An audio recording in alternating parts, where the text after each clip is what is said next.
आज हम पढ़ेंगे सैयद वंश के बारे में।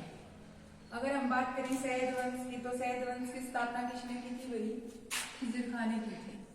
सैयद वंश के जो संस्थापक है वो है खिजिर खां। जो खिजिर खां है, इन्होंने जो है स्थापना कैसे की? अगर हम बात करें इससे पहले की, तो किसका शासन था? भी तुगलक वंश का शासन था। और तुगलक वंश के जब लास्ट शासन चल रहा था, तो उस टाइम पर क्या करता है? भी तैमूर आक्रमण करना शुरू कर देता है। और तैमूर के लगातार आक्रमण करने के कारण क्या होता है? भाई जो दिल्ली का जो स्ट्रक्चर है, दिल्ली का जो शासन है, जो मैनेजमेंट है, वो धीरे धीरे भाई अव्यवस्था के रूप में बदलने लगती है। इस कारण क्या होता है? दिल्ली में जो है अव्यवस्था फैल जाती है, अशांति फैल जाती है। और इसी का लाभ उठा के खिजिर खां क्या करता है? दौलत खां लोधी को हरा के और क्या करता है भाई? दिल्ली में सैयद वंश की स्थापना कर देता है। अगर हम बात करें तैमूर के आक्रमण की, तो 1398 से लेकर लगातार भाई तैमूर के आक्रमण चलते रहते हैं। जो दिल्ली का जो स्ट्रक्चर है, दिल्ली की जो शांति है, उसको जो है तैमूर वो क्या करता है भाई? कमजोर बना देता है। खिजिर खां इसी का फायदा उठाता है। अगर हम बात करें तो खिजिर खां क्या करता है भाई? खिजिर खां जो है वो सहायता करता है तैमूर की। जब तैमूर दिल्ली के ऊपर आक्रमण करता है, तो खिजिर खां क्या करता है? सहायता करता है। और सहायता करने के कारण जो है भाई तैमूर क्या हो जाता है? इससे प्रसन्न हो जाता है खिजिर खां से। खिजिर खां से क्या हो जाता है? प्रसन्न हो जाता है तैमूर। और जब जैसे ही तैमूर इससे प्रसन्न होता है, वो क्या करता है? इसको मुल्तान की जो है जागीरदारी इसको सौंप देता है। जैसे इसको मुल्तान की जो है जिम्मेवारी जो इसको मिलती है, इसके बाद ये क्या करता है? इससे संतुष्ट नहीं होता। ये देखता है कि लगातार जो है दिल्ली की जो व्यवस्था है वो लगातार बदल रही है और खराब हो रही है, क्यों ना मैं इसका फायदा उठा के दिल्ली के ऊपर स्थापना कर दूं सैयद वंश की। तो इस प्रकार जो है इन तमाम घटनाओं के बाद क्या होता है? दिल्ली के ऊपर सैयद वंश की स्थापना हो जाती है। अगर आप बात करें खिजिर खां के शासनकाल की, तो 1400 लेके 1421 तक जो है खिजिर खां की स्थापना, जो सैयद वंश है उसके ऊपर खिजिर खां अपना जो है स्थायित्व जमा के रखता है। वो इसके बाद अगर हम बात करें एकमात्र शिया वंश जिसने दिल्ली पर शासन किया, सैयद वंश एकमात्र शिया वंश है जिसने दिल्ली के ऊपर क्या है भी शासन किया। इसके अलावा भी शिया और सुन्नी में अंतर क्या है? एक होता है शिया और दूसरा क्या होता है भी? सुन्नी। इन दोनों में अंतर क्या है? अगर हम शिया की बात करें ना, तो शिया क्या है भाई?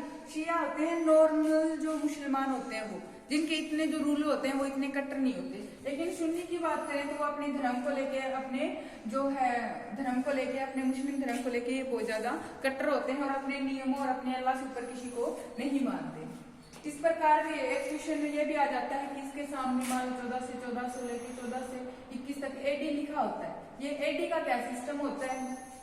मान लो किसी भी सन के आगे एडी लिखा हुआ है तो क्या है भाई?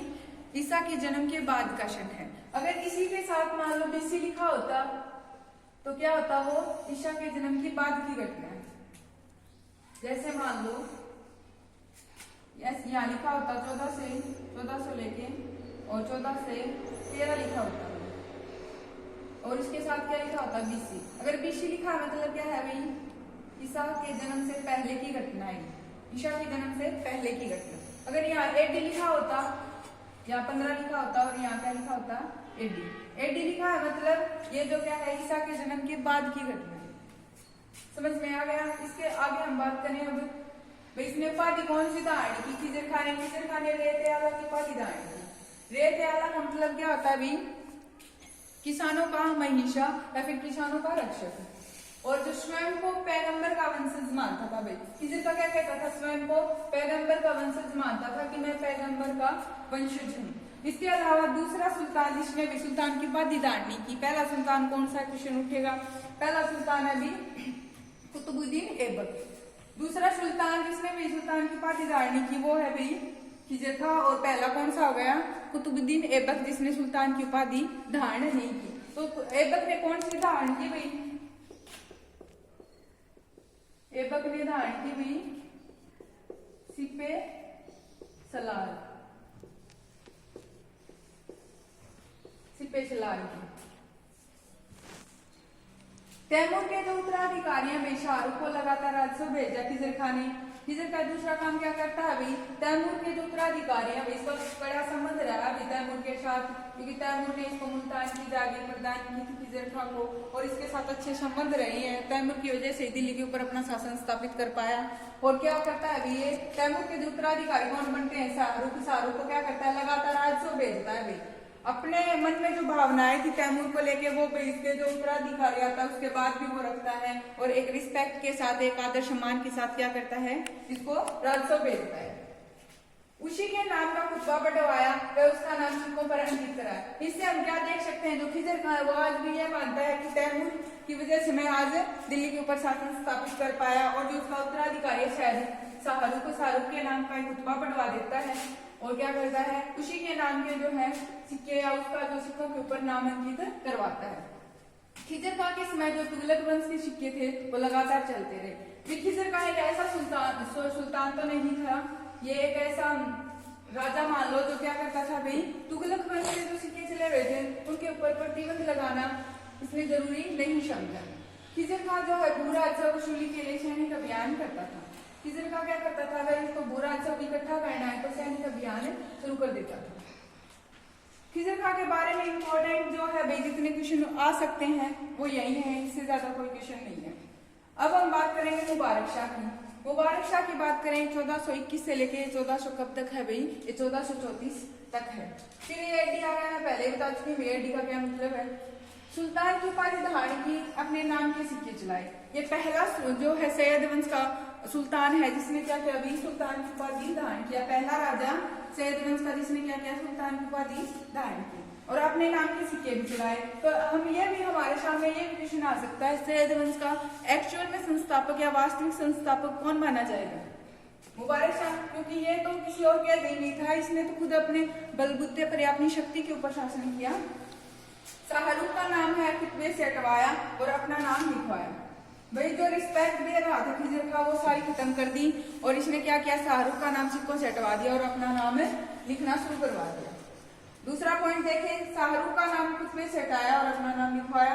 तुगलक शासकों का नाम सिक्के से हटवाया और मुबारकाबाद नगर भी बसाया। क्या करता है भाई दूसरा काम, तुगलक जो शासक थे जिनके सिक्के भाई सैयद वंश के जो खिजर खां राजा रहे हैं उसके टाइम पीरियड में चल रहे थे, उन सबको क्या करता है भाई, हटवा देता है। कहता है कि इनका कोई काम नहीं है अब यहाँ, और क्या करता है, एक नगर बसाता है मुबारकाबाद। इसके नाम पे खुद अपने नाम पे एक नगर बसा देता है मुबारकाबाद। और ये मुबारकाबाद किस नदी के किनारे है भाई, यह है यमुना नदी के किनारे। और एक और महत्वपूर्ण घटना भी, याहिया बिन अहमद सनींदी ने तारीख मुबारक शाही लिखी जो सबसे इम्पोर्टेंट है भाई। सैयद वंश के बारे में अगर आप जानना चाहोगे तो यही सबसे एक इम्पोर्टेंट और यही एक मात्र स्रोत है जिसके माध्यम से आप सैयद वंश के बारे में जान सकते हो। तो ये सबसे इम्पोर्टेंट माना जाएगा भाई। क्या भाई, याहिया बिन अहमद सनींदी ने तारीख मुबारक शाही लिखी, और इसमें भी अगर हम बात करें तो सैयद वंश के बारे में जानने का एकमात्र स्रोत है ये, जो सैयद वंश के बारे में जानने का एकमात्र स्रोत है, जिसमें फिरोज शाह तुगलक की नहरी व्यवस्था का वर्णन है। जो फिरोज शाह तुगलक ने नहर बनाई थी, जो नहरों का जाल बिछाया था, ऐसा माना जाता है कि जो नहरों का प्रचलन है वो गयासुद्दीन तुगलक ने शुरू किया था, लेकिन उसका विस्तार जो पूरे साम्राज्य में नहर बिछाने का काम कौन करता है, अभी फिरोज शाह तुगलक करता है। और इसी काम के बारे में जो नहरी व्यवस्था थी फिरोज शाह तुगलक की, इसकी जानकारी हमें कहाँ मिली है अभी, याहिया बिन अहमद सनींदी की तारीख मुबारक शाही में मिली। मुबारक शाह का अपने वजीर सफर उल मुल्क से विवाद हो गया भाई। मुबारक शाह क्या करता है, अपने सफर उल मुल्क जो वजीर है इससे विवाद कर लेता है, और जिससे भी 14 फरवरी 1434 को सुल्तान की हत्या हो जाती है। और कौन करवाता है, ये वजीर ही करवा देता है। तो क्या होता है भाई, जो वजीर है वो इतना शक्तिशाली हो जाता है, मुबारक शाह के टाइम पीरियड में हम देख सकते हैं कि अपने सुल्तान की ही हत्या करवा देता है। इसका नाम इंपॉर्टेंट हो जाएगा हमारे लिए, तो सफर उल मुल्क। नेक्स्ट पॉइंट हम देखें, अब आ जाएगा भी मोहम्मद शाह। मोहम्मद शाह का टाइम पीरियड क्या है भाई, 1434 से लेके 1443 तक। सारी शक्तियां क्या थी भाई इस टाइम पीरियड में भी वजीर के हाथ में थी, क्योंकि पहले ही देख रहे हो आप क्या होता है, वजीर अपने सुल्तान या अपने बादशाह की हत्या करवा देता है। तो जाहिर सी बात है, अगर मान लो अपने सुल्तान या बादशाह की हत्या करवा देता है तो यहाँ पे भी वो इतना शक्तिशाली होगा ही। इस टाइम पीरियड में भी क्या होता है, वजीर सबसे शक्तिशाली पद होता है और इसकी सबसे ज्यादा चलती है। मोहम्मद शाह क्या है, इसके समय मोहम्मद खिलजी महमूद खिलजी ने दिल्ली पर आक्रमण कर दिया। मोहम्मद शाह है और इसी के समय किसका आक्रमण होता है? महमूद खिलजी का।